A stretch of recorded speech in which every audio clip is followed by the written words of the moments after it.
Okey, korang dah tengok dah Akmal dalam podcast KJ. Dia kata dia committed nak gabung dengan PAS sebab itulah hasrat Muslim, Melayu Muslim ketika ni. Kau cari sendirilah. Pakcik cari dah tak jumpa pula dah. Sekarang ni mau kita tengok yang ni pula. Kita pun tak pernah fikir dalam pemikiran kita boleh menang 18 campur 7 milih 9. Itu adalah permintaan rakyat. Jadi bila permintaan rakyat ini, agihlah kerusi di Melaka ini sehabis baik. Okey, berdasarkan bondo ni, pakcik ada satu cadangan jika gabungan BNPN menjadi kenyataan di Melaka. Perikatan Nasional ni dia kena berjiwa besar menghormati penyandang. Dalam kurungan Barisan Nasional pula perlu hormati penyandang di Terengganu, Kelantan, Perlis, Kedah sok.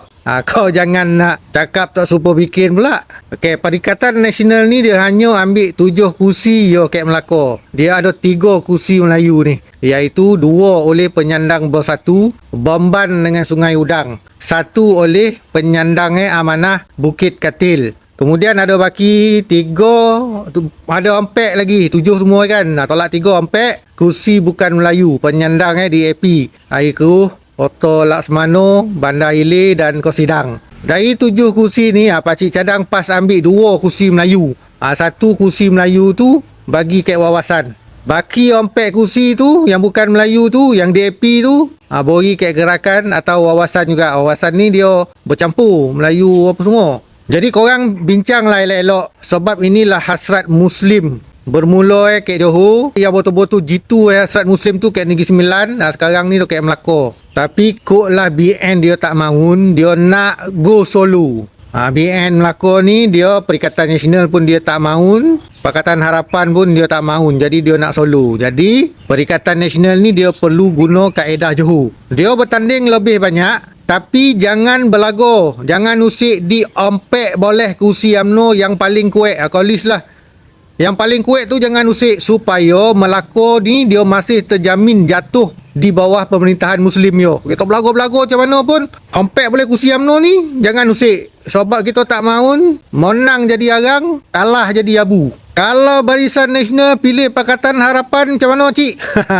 Yang ini pakcik syorkan Perikatan Nasional kau tanding ya semua. Sebab wajib selamatkan Melaka. Bawah Pakatan Harapan ni kau nak laksanakan undang-undang anjing, seko anjing pun dah haro malah petaka sebab takut undi harbi. Kau tengok kat Negeri Sembilan cik seko anjing RM50 dia bagi. Lepas tu dia sekarang ni buat kuat kuasa kan anjing taman perumahan yang tak ada lesen. Kau nak bolo tak ada lesen, habis semua kena saman. Tak ada haro pun sebab dia tak perlu takut undi harbi. Kita Melayu dah bagi dia undi jitu. Kau jangan fikir dah nak undi-undi harbi ni yang kau takut tak payah. Melayu jitu dah bagi kat kau. Satu calling paria pun tak mau minta, tak menang dalam kerajaan. Tapi kerajaan dia lantik lah wakil kan. Tu tanggungjawab kerajaan lah.